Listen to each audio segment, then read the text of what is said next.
Maybe my favorite Bob Dylan song of the past bunch of years. That's Sugar Baby, as performed by the one and only Barb Jungr. She is a cabaret artist, has been starting in London and really has been touring all over the place, but mostly America the last few years, and specializing in the kind of music that not all cabaret people do.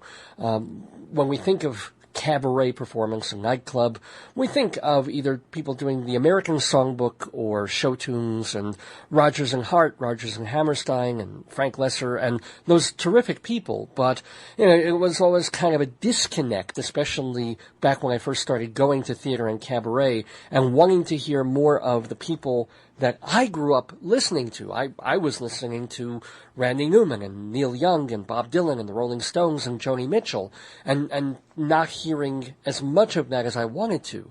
So it's really great that Barb Jungr has taken that mantle up. I mean, a lot more people over the past few years have done that as well. But she really has made a real niche of singing that kind of music in a cabaret, somewhat jazzy sort of mode. And she's making a specialty of Bob Dylan, especially in her last two albums, Every Grain of Sand and the recently released Man in the Long Black Coat. Barb Jungr sings Bob Dylan, and she's also doing her show now at the Metropolitan Room through October 29th. That's on West 22nd Street in New York. This is what a couple of the critics had to say about Barb Jungr's current cabaret show. Frank Scheck, actually a good friend of mine who writes for the New York Post, wrote that Barb Jungr's revelatory show at the Metropolitan Room provides stunning, deeply personal renditions of 13 Dylan classics in which every word shines with crystal clarity. And no less than the New York Times cabaret critic Stephen Holden wrote, Barb Jungr, a fearless iconoclast who dives into the deepest waters of popular song to wrest exotic treasure from the ocean floor, delivering a fiery personal tutorial on Mr. Dylan. I mean, if Barb Jungr's publicist sat down and tried to write a review, they couldn't do a better job than the folks from the New York Post and the New York Times. So I congratulate Barb Jungr on these wonderful notices, and I welcome her to the Daverhood. Barb, are you with us? Thank you very much indeed. I'm really enjoying singing these songs here, because I've been touring this particular collection for the last 9 months in Britain and in Northern Ireland and all around the UK. And I wondered how it would be to sing it here. And somebody, one of my fans, wrote to me and said, taking coals to Newcastle, because Dylan is American. But people have been so fantastic. I couldn't have imagined that people would so kindly and warmly respond to what I'm doing. Well, Dylan did get his comeuppance in Manchester a little bit, many years ago. It was a very long time ago. So when did you discover Bob Dylan just as a person, before as a performer? Well, that's a difficult question to answer, actually, because obviously I was aware of Dylan as a major league artist from the minute that I very first heard him. And I was an avid music person from birth, So I was aware of all the songs that were hits. I was aware of all the traffic to Dylan in the kind of mainstream. But I didn't get Dylan as in the way that I now feel about him, which in a way is something that's evolved, until I heard Blind Willie McTell. And by that time, I would say that was when it came out on the previously unreleased collection. Uh-huh. And it was when I heard that song that I went, I got to go back and listen to more of this man. And I didn't really do that until about 1999. And that was when, and I always think of it as like a sort of born-again experience. I became a born-again Dylan person, And now I can't imagine songwriting without his work. And I measure everything against his work. Well, let me... It's unfortunate, really, because quite a lot of other work is wanting in that comparison. But let me ask about singing Dylan, because one of the reasons they've had a devil of a time putting Dylan on stage. In other words, they've had good luck with ABBA songs and creating Mamma Mia, and with some other artists, obviously the Jersey Boy folks, Frankie Valli and the Four Seasons. But with Dylan, so much of his material after 1965 is so personal and cryptic, and it isn't pure narrative. It isn't very straightforward. Is that difficult, or does that unleash something else in you as a performer? Well, two things, really. There's a complete difference between sticking a load of songs together and making a Broadway show. I have great difficulty with all of those musicals. I just think that they're lazy, actually, is what I think. I know that they're very successful, and I'm sure everybody involved with them is laughing all the way to the bank, but I can't think of ABBA in the same breath as Rodgers and Hammerstein.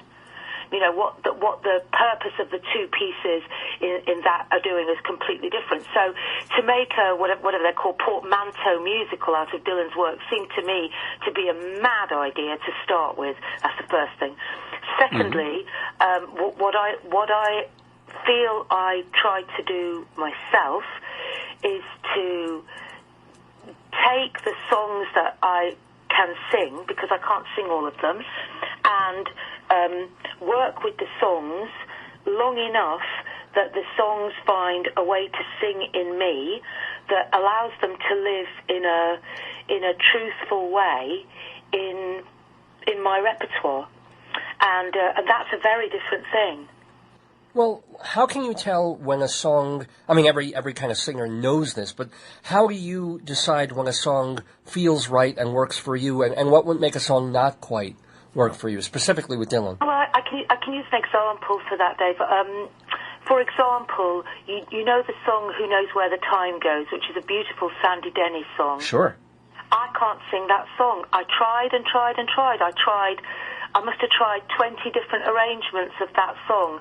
And every time I'd come to the end of it and I'd go, I'm not bringing anything new to this song. And I knew that. Judy Collins and Eva Cassidy, who've done brilliant arrangements of it, and sing it perfectly well. And I think it's just a personal thing. It's like an alchemy, and I don't know why it happens. I just think it's an alchemy that happens with you and the songwriter and the material and your voice and your capacity to be in a song. And some songs just don't sing for you. They just don't.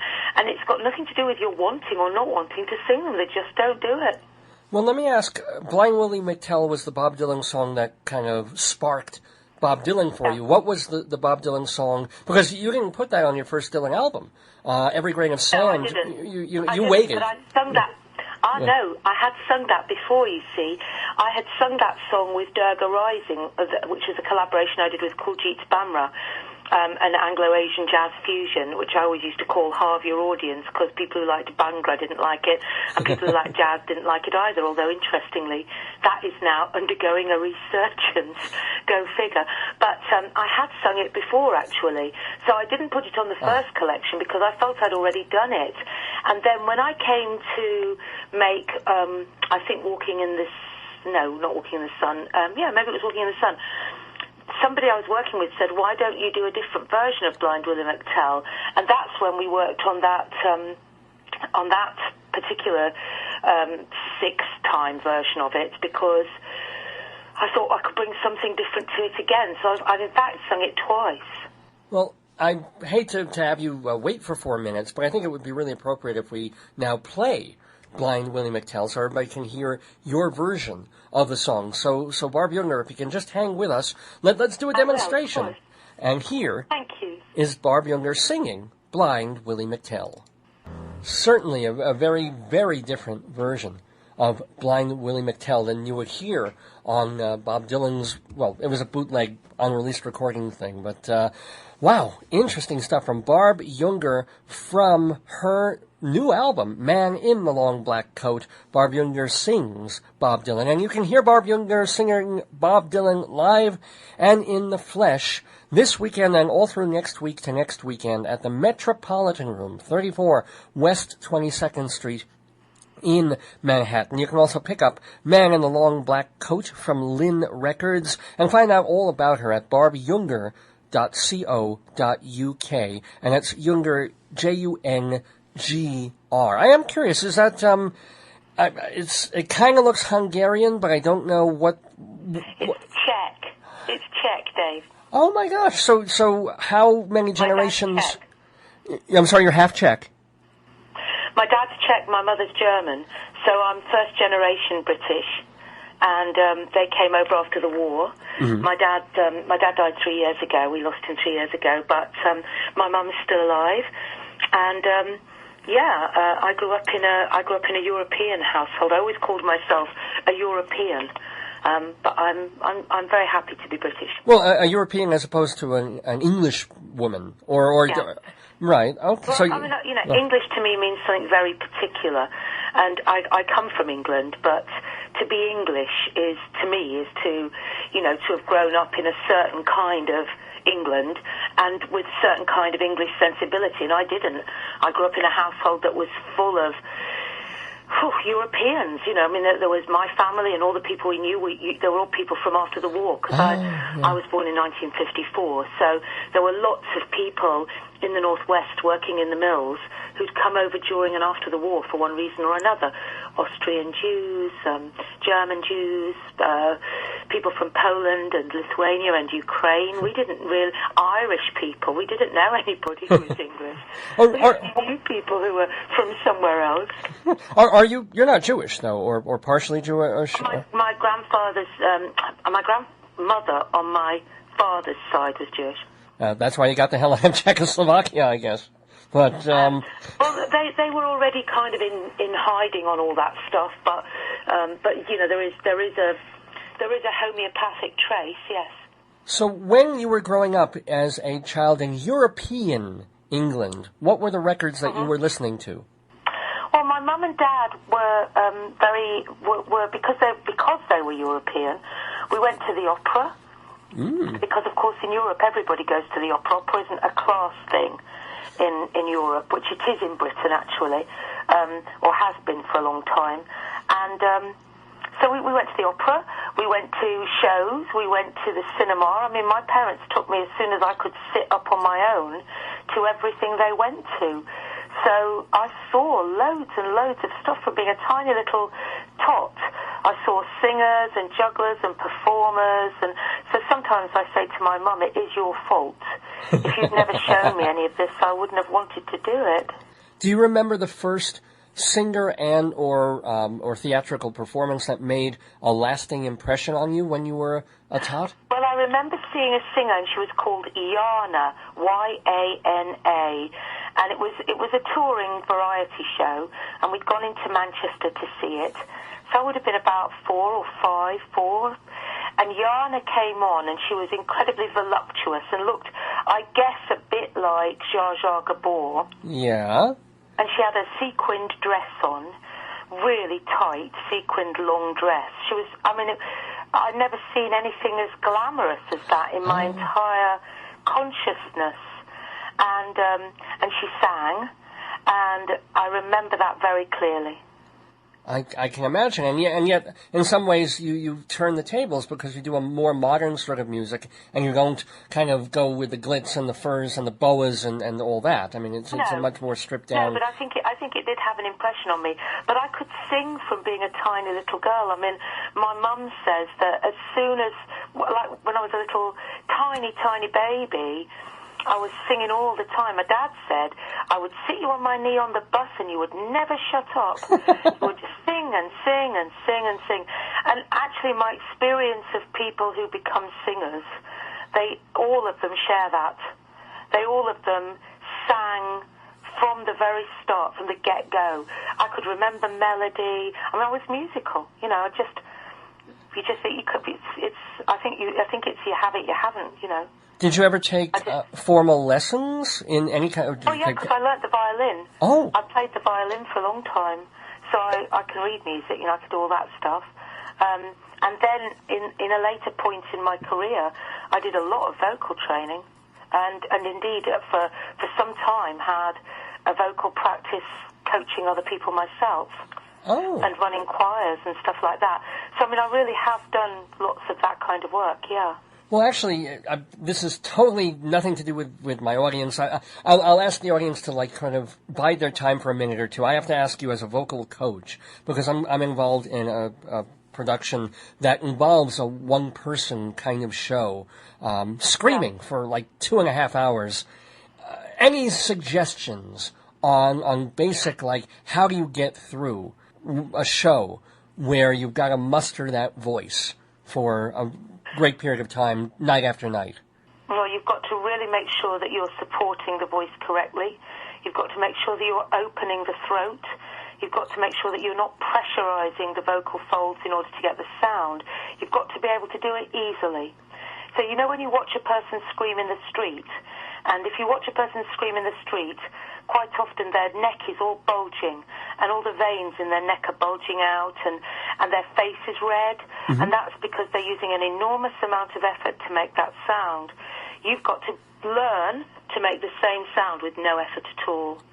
So partly you have to practice. I'd suggest you go and get some training on how to do it, because there is a way of doing it. And because babies do it. Babies scream and scream and scream and scream and scream, and it doesn't hurt them. But it's just about relaxing when you're doing it. It sounds like a kind of counterintuitive thing, actually, but it's possible. I remember seeing a play called Burn This, and it required John Malkovich to run onto the stage screaming and shouting for the first 10 minutes of the play, and he was doing that 9 times a week. Right. But without any damage, you know, because he was doing it correctly. And because he's John Malkovich. But yeah, no, I mean, is it all from the is it all from the breath though, or is it the way you plant your feet? Is that it too? It's everything. It's all of those things. It's your planting of your feet. It's your holding of your mechanism. It's the way you're opening the throat. It's the way you're using the vocal folds. It's all of it. Huh. Okay, well, thank you. Now everybody can listen in again, not just the people who are directly interested in vocal techniques and training. We're talking with Barb Jungr here on Dave's Gone By on this Saturday morning. Barb, of course, talking about singing because she specializes in all of this. So when you first started doing singing, were you doing more of the coffee shop sort of folk pop, or did you really start with cabaret all the way through? That's a really interesting question. No, I started as a pop artist, actually. I was a pop artist in Britain for a while, and then it would have been about 1970... I'm speaking about when I started singing professionally. Sure. Would have been about 1978-ish.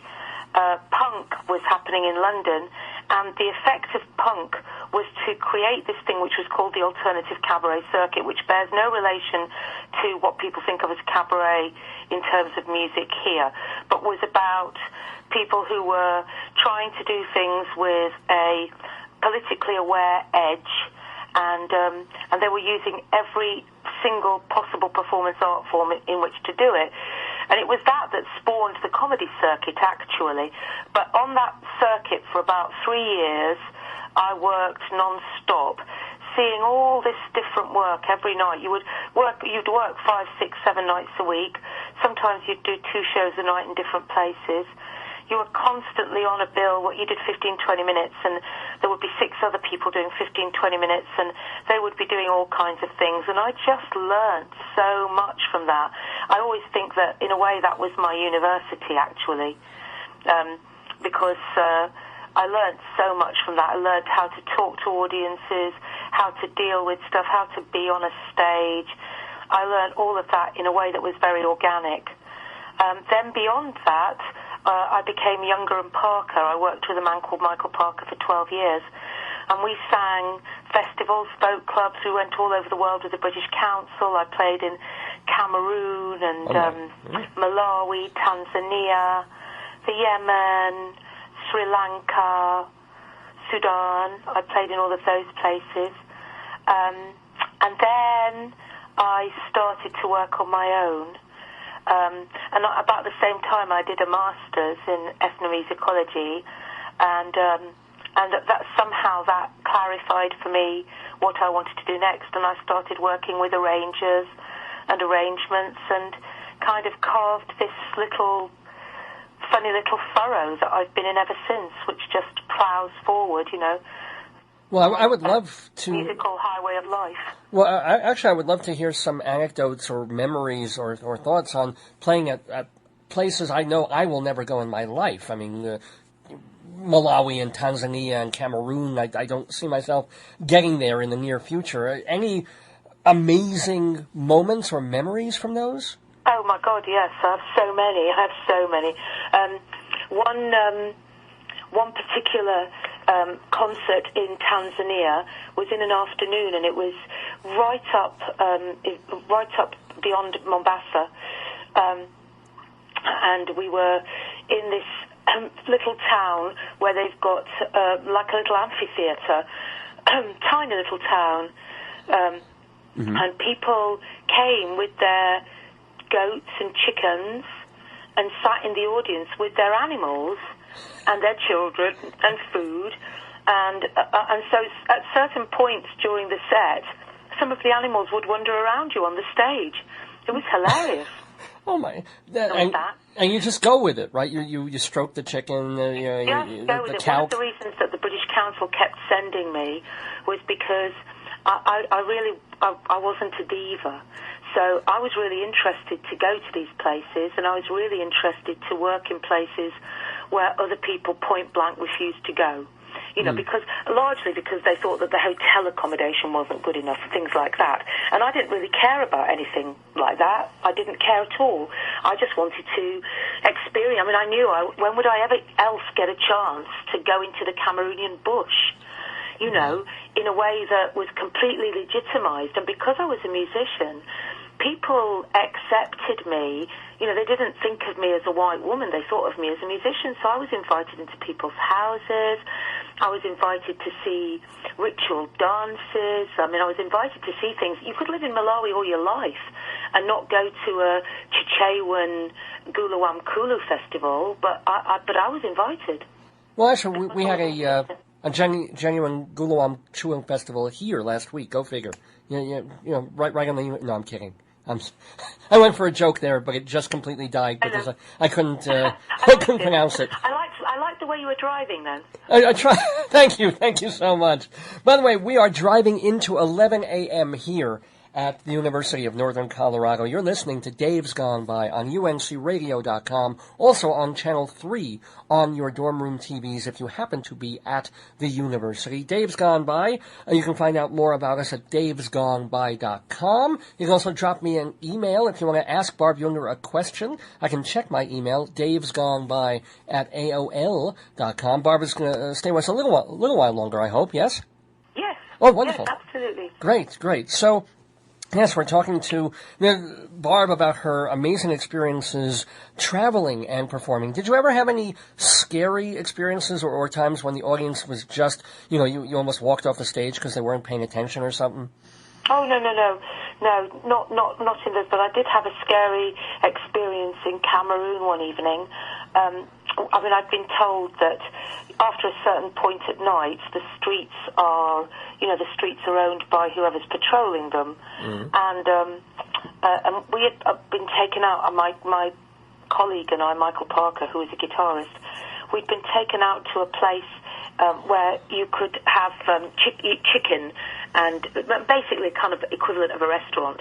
But it was right out in the middle of nowhere by the sea, and in order to get to it, you had to take this little lane. And there's a lot of illegal petrol being brought in from Nigeria to Cameroon on tiny little boats. And the government had tried to close the illegal, and it was coming into this little bay, which we had to go past. The government had tried to close down this trade. So they'd sent in a tank with a guy in it, and the petrol pirates had burned the tank with the guy in it and left it there with the guy's body sticking out of it, charred body, to warn people not to try and stop this trade. So we had to drive past this body stuck out of a tank, and on our way to a restaurant, you can't make it up. And there were all the pirates were there, and the pirates, you know, they look like pirates. And I don't mean they look like Johnny Depp. Right. I mean they look, you know, rugged, and they've got big guns and, you know, lots of bullets around their necks and stuff like that. And they came and looked in the car window. They passed us on. They knew we weren't interested in the petrol. They were not interested in us. And that was quite scary. But on the way home, we were stopped by some renegade uniformed people. This was in the city, and they stopped the car, and they said, right, we want something.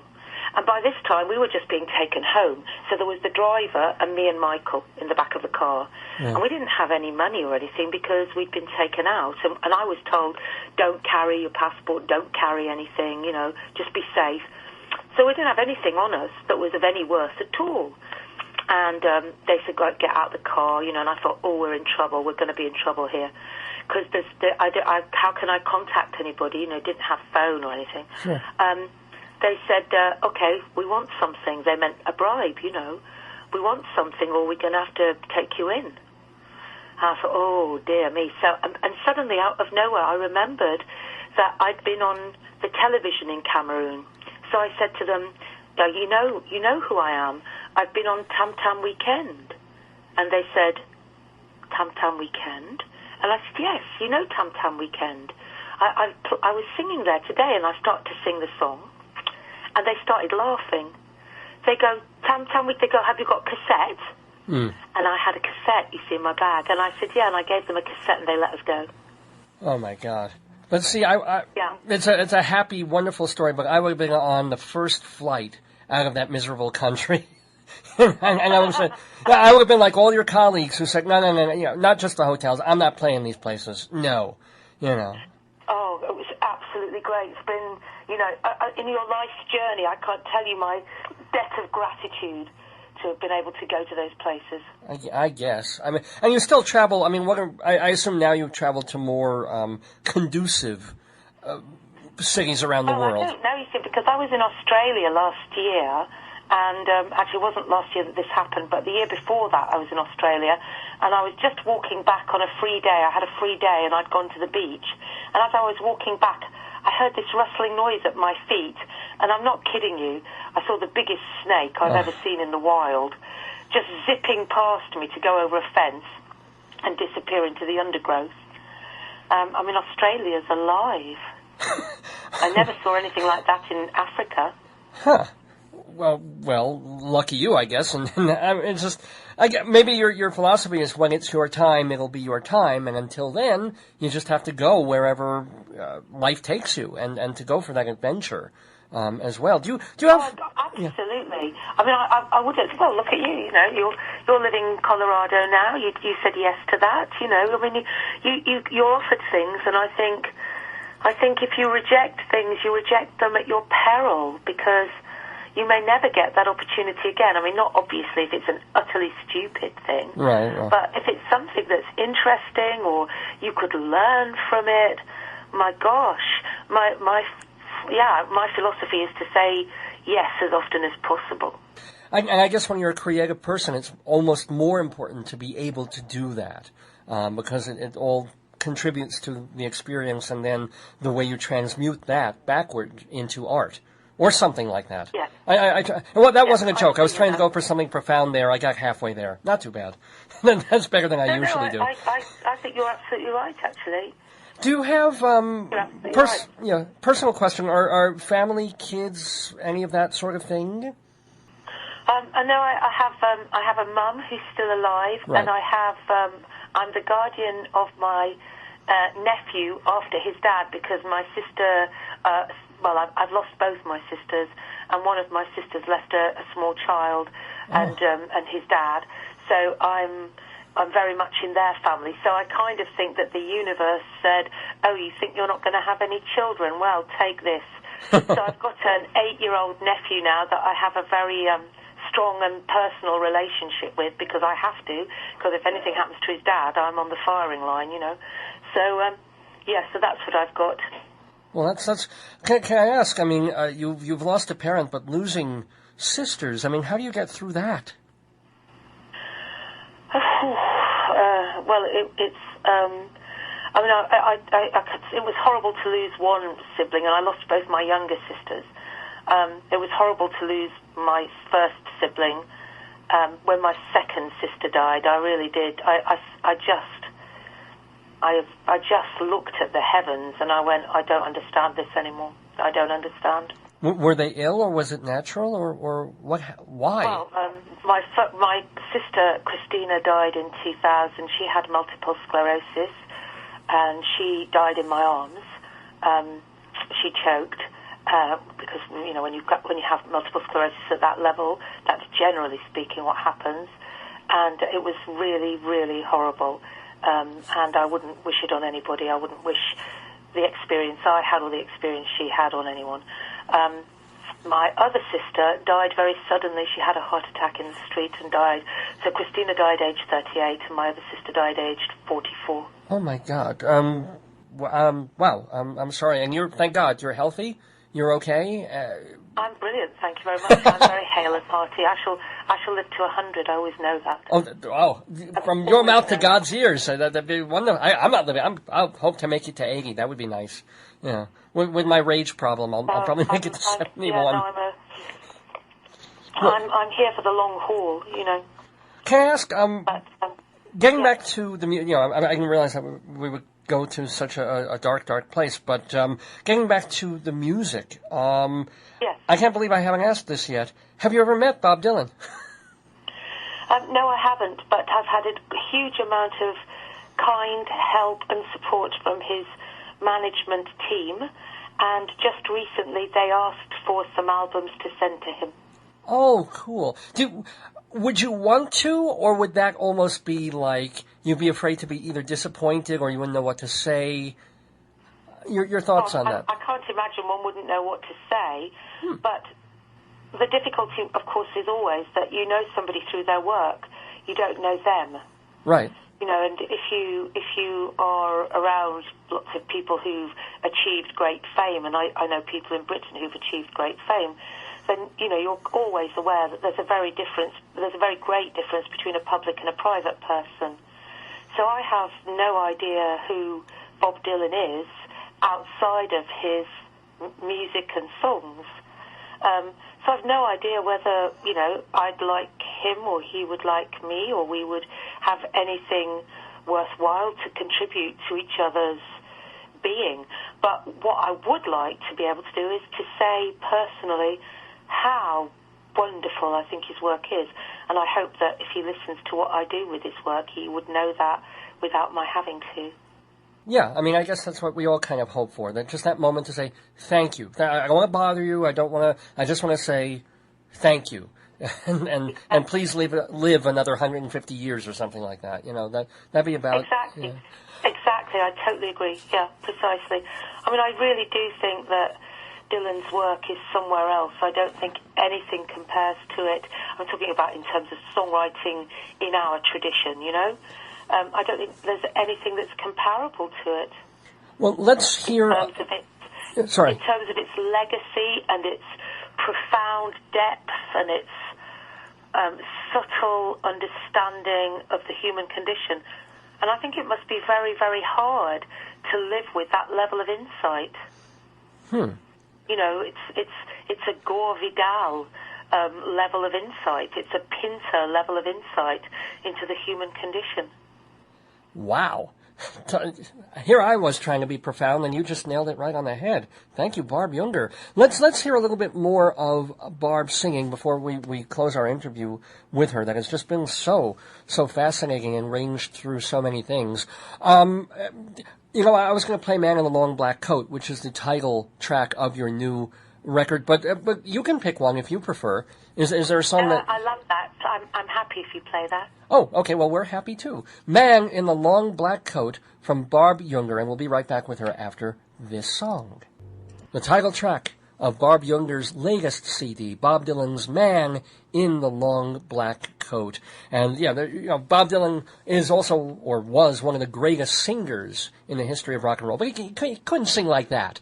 He couldn't get that kind of beauty out of his pipes, even in, like, the Desire days or the great days of the 1960s. You need a Barb Jungr for that. So, Barb, it's been absolutely delightful talking with you. And one of the things we said while the mics were off is that your next thing is going to be exploring those really, like, major rock and roll years of 65, 66, of, the Blonde on Blondish era. Is that your next treasure trove to crack? I'm interested in that, and I'm interested in now his most recent output.